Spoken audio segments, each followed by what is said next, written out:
El crecimiento es parte de la vida.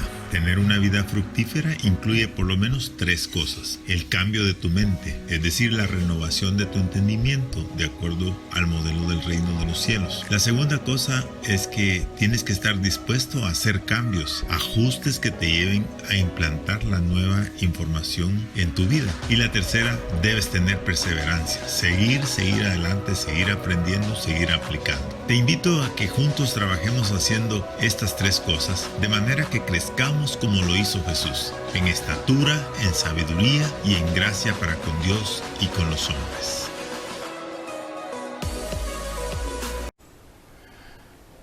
Hola, te saluda Rolando Leiva de nuevo. Hoy quiero invitarte a ir a 1 Corintios capítulo 15 para que examinemos el tema de la resurrección como piedra angular del Evangelio. Dice así, 1 Corintios capítulo 15, versículo 1 al 11. Además os declaro, hermanos, el evangelio que os he predicado, el cual también recibisteis, por el cual también perseveráis. Por el cual asimismo, si retenéis la palabra que os he predicado, sois salvos, y si no creísteis en vano.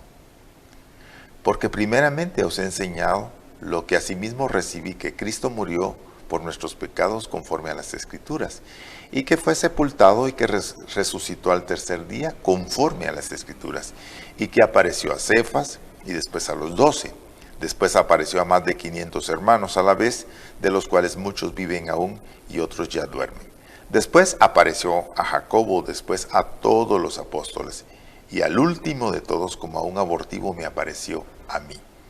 Porque yo soy el más pequeño de los apóstoles, que no soy digno de ser llamado apóstol, porque perseguí a la iglesia de Dios.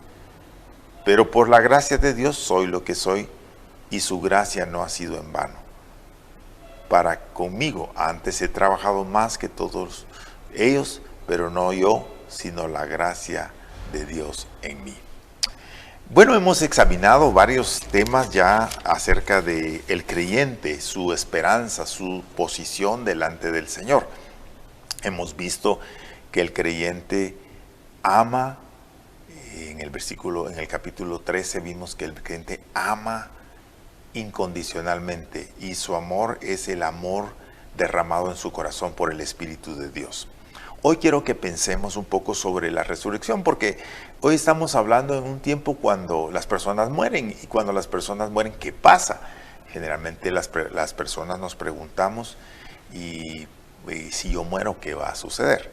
Bueno, en primer lugar, quiero decirte que nuestra vida está segura en Cristo, y Jesús dijo, el que cree en mí tiene vida eterna.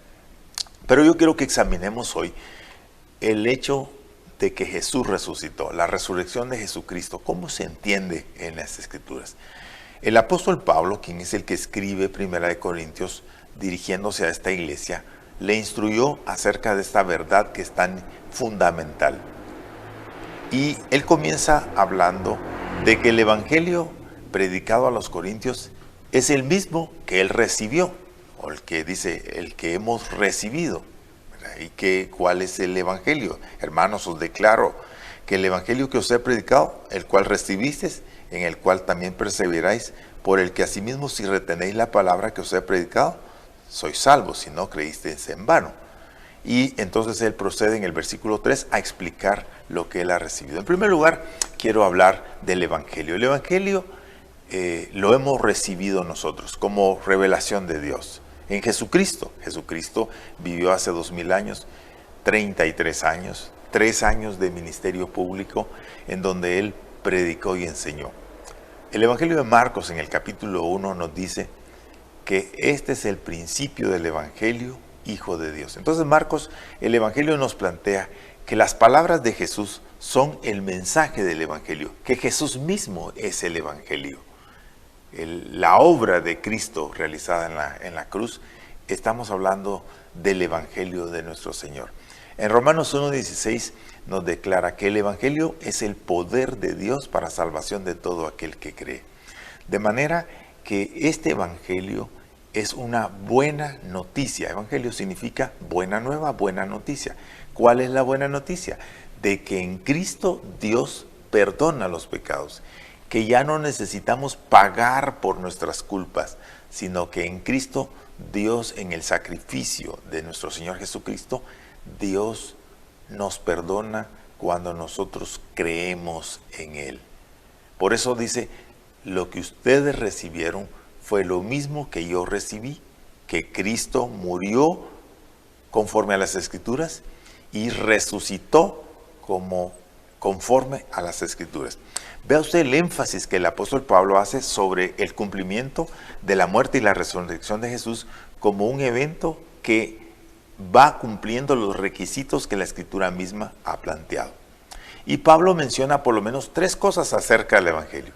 La predicación del Evangelio es aquella acción que la iglesia realiza en donde comunica lo que Dios ya ha realizado en Cristo Jesús. La expiación por nuestros pecados. Él es el sacrificio.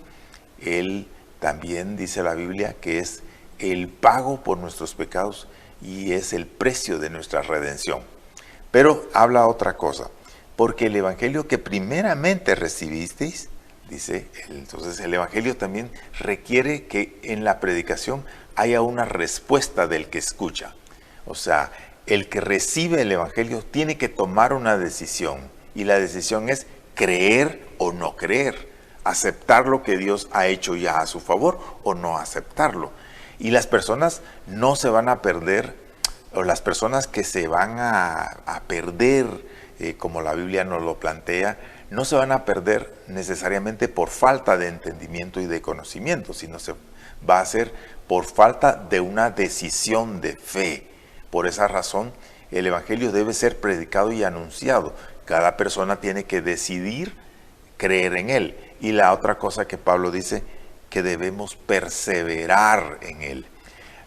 Dice, en el cual primero que se te predicó, que creísteis, y en el cual perseveráis, si no, habéis creído en vano. ¿Por qué? Porque el Evangelio te abre una opción a entrar al reino de Dios, en donde tienes que permitir que el reino de Dios domine tu vida, dirija tu vida y vivas para el reino de los cielos. En ese sentido, la salvación se comprueba con actos de gracia, actos que son, digamos, obras transformadas, en donde nosotros tenemos el cambio, lo que llamamos la conversión.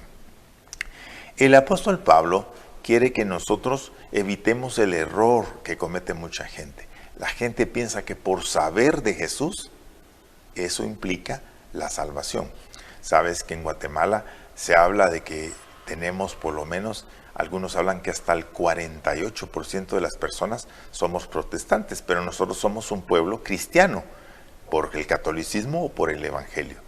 La gente ha oído muchas veces, una y otra vez, la predicación del Evangelio, pero también sabemos que hay personas que han nacido, han vivido 60, 70 años y nunca han escuchado, ni siquiera una sola vez, la predicación del Evangelio, y somos llamados a llevarles el Evangelio allá. Pero las personas tienen que creer en el Evangelio, recibirlo.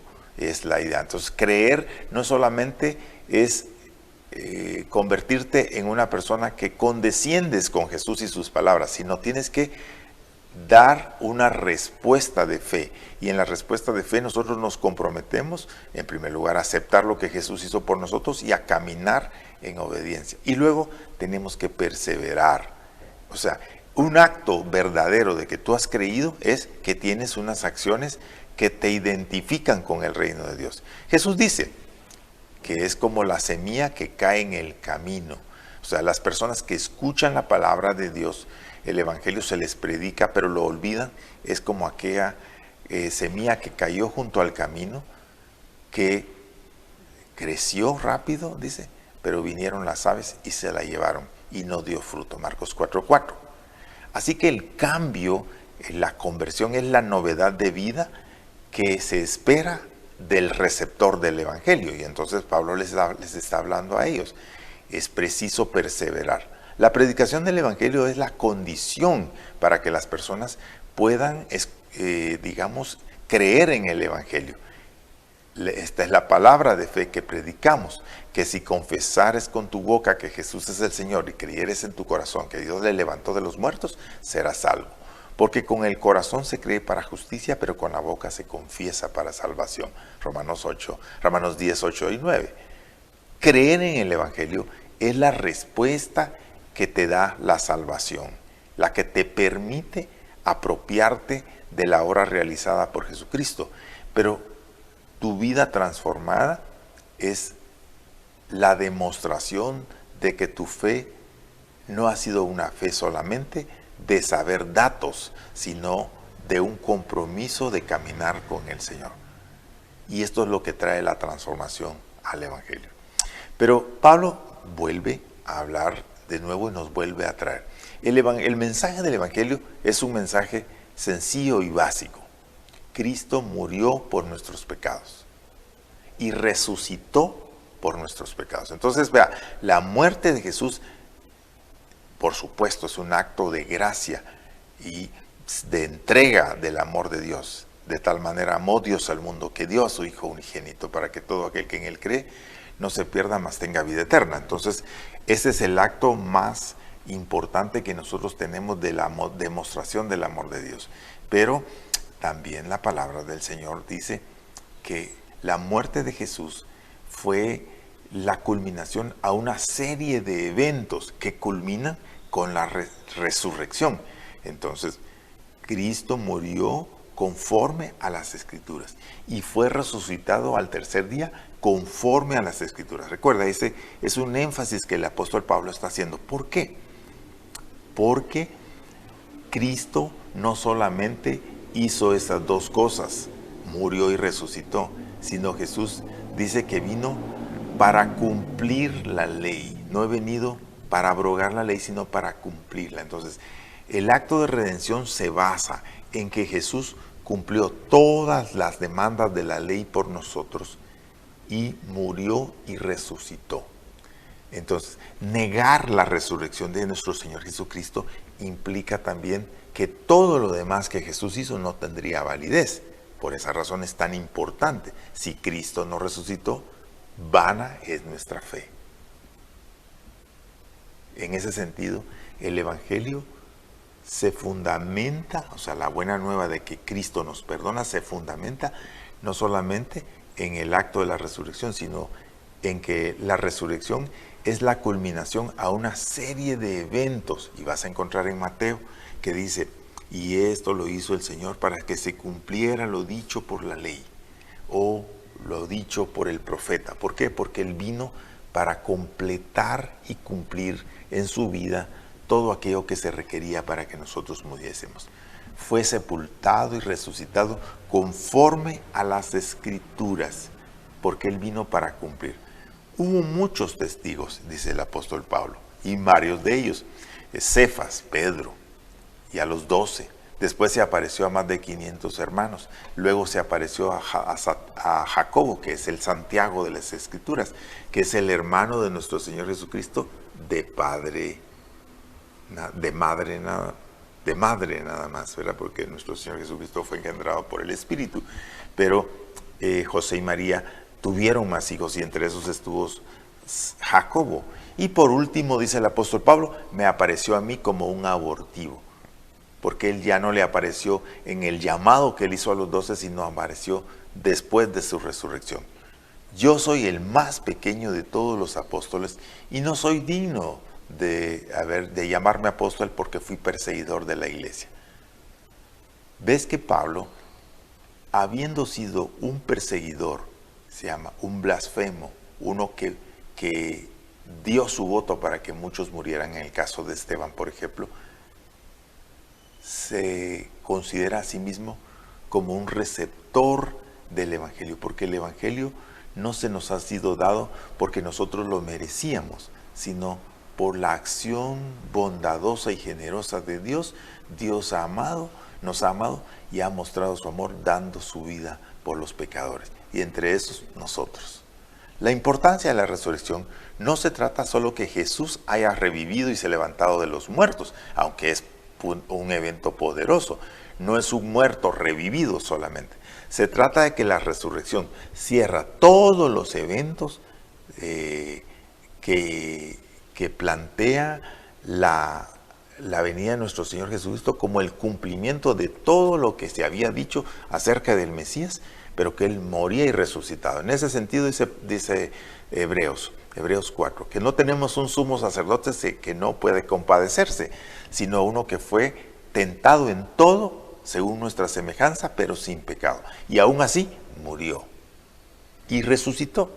Entonces, negar la resurrección invalida todo lo que nosotros decimos que Jesús ya hizo por nuestros pecados, incluyendo la muerte, incluyendo el cumplimiento de la ley. Si Jesús no resucitó, entonces todo lo que Jesús hizo no tiene ningún valor para nosotros. ¿Por qué? Porque la resurrección también está incluida entre la obra de nuestro Señor Jesucristo. Mas ahora Cristo ha resucitado de los muertos, primicia de los que durmieron es hecho. Cristo primero, luego nosotros en su venida. Vamos a tratar eso ya pronto. Por la gracia de Dios soy lo que soy. Entonces el apóstol Pablo enfatiza que el evangelio es precisamente la buena nueva de que Dios perdona los pecados. ¿Qué pecados? Pues cualquier pecado. En el caso de él dice que él fue perseguidor y asesino. Porque él estuvo, por ejemplo, cuando apedrearon a Esteban, él recogió sus ropas, o sea que él estaba aprobando que lo mataran. Hechor y consentidor. Hechos capítulo 8. Ya en el 9 el Señor se le aparece. Por la gracia de Dios soy lo que soy. Fuimos recibidos por Dios, no por nuestras obras. El evangelio es precisamente eso. Es que tú creas en el Señor y que aceptes que el Señor te acepta a ti. Y te recibe y te perdona. Y te transforma. Efesios 2, 8 y 9 dice que fuimos salvos por gracia y no por obras para que nadie se gloríe. Pero el versículo 10 de Efesios 2 dice que fuimos creados y fuimos formados para buenas obras, planeados para buenas obras, las cuales Dios preparó de antemano. Así que su gracia no solo nos perdona, sino nos transforma. Nos da una nueva naturaleza en la que nosotros podemos responder al propósito de Dios. Dios obra en nuestro interior, de modo que si alguno está en Cristo, nueva criatura es, las cosas viejas pasaron y aquí todas son hechas nuevas. Dios nos transforma en seres capaces de hacer y cumplir su voluntad, no para que Él nos perdone. Eso es muy claro en el Evangelio. El Evangelio y la vida transformada no es para que Dios nos perdone, sino precisamente porque Dios nos ha perdonado. No es para que Dios nos transforme, sino porque fuimos transformados en el momento en que creímos. No se trata solamente de lo que yo quiero, sino se trata de lo que Dios ya ha realizado. Entonces, lo que ha pasado es que ahora Pablo dice, por la gracia de Dios soy lo que soy. Pero su gracia no ha sido en vano, porque yo he trabajado más que todos los apóstoles, en el sentido que él se convirtió en un predicador en 3 continentes. Los apóstoles habían testificado, algunos en el área de Judea nada más, pero el apóstol Pablo, llamado, es el que ha llevado el evangelio por lo menos a 3 continentes según el libro de los Hechos. Entonces el evangelio no solo se trata de un deseo de Pablo, sino se trata de aquello que Dios ha comunicado en las Escrituras. Y cuando tú pones tu confianza en lo que Jesús dice y su palabra y lo que Él dice que te perdona, pones tu confianza en la Escritura misma. Y somos cambiados por el efecto del poder del Espíritu de Dios. Y entonces nos convertimos en testigos de su gracia. Y en ese sentido Pablo dice, yo he hecho más que todos ellos. Ni para ganar favor, sino porque tenemos el favor de Dios. No para ser vistos, porque ahora amamos a Dios y vivimos con una pasión por servirle y hacer las cosas correctas. Vemos a los demás como Dios los ve, porque fuimos creados para buenas obras. Bueno, esta sección yo quiero concluirla diciendo, cuando pusiste tu confianza en la buena nueva de que Jesús murió y resucitó por tus pecados, estás poniendo tu confianza en la palabra de Dios. Él murió y resucitó conforme a las Escrituras. El Evangelio es el mensaje que se fundamenta en lo que Jesús realizó por nosotros. cumplió la ley en todas sus demandas. Murió por los pecados como sacrificio, por expiación por los pecados del ser humano. Pero también se resucitó, y al resucitar Él culmina su vida física en la tierra y retoma los atributos que tenía antes de la encarnación. Creer es la condición para poder recibir los beneficios que el Evangelio provee. Pero también nuestra vida transformada es una demostración de que hemos aceptado este mensaje. Y por supuesto, terminamos sirviendo no para ganar favor, sino porque tenemos el favor de Dios. Y en ese sentido el apóstol Pablo dice, por la gracia de Dios soy lo que soy. Todo lo que hacemos ahora para el Señor, en obras de amor, en obras de obediencia, en la predicación, en ofrendar, en ayudar, en sostener la obra donde quiera que sea, lo hacemos porque amamos a Dios y estamos agradecidos con el Señor, y no para que Él nos perdone. ¿Te das cuenta? Esa es la razón. Pablo dice, Cristo murió y resucitó, y la resurrección es la garantía de que nuestra vida, nuestra fe está puesta en Dios, y no solamente en un líder, en un hombre, en una religión, sino en Cristo, la palabra revelada a nosotros, el Dios eterno que murió y resucitó por nosotros y para perdón de nuestros pecados. Dios te bendiga, afírmate en esa palabra, cree en el Señor Jesucristo, recíbelo y dile, haz los cambios que yo necesito en mi vida hoy. No te desatiendas porque seguimos adelante, todavía nos hace falta una sección más acá, pero por el momento, Dios te bendiga.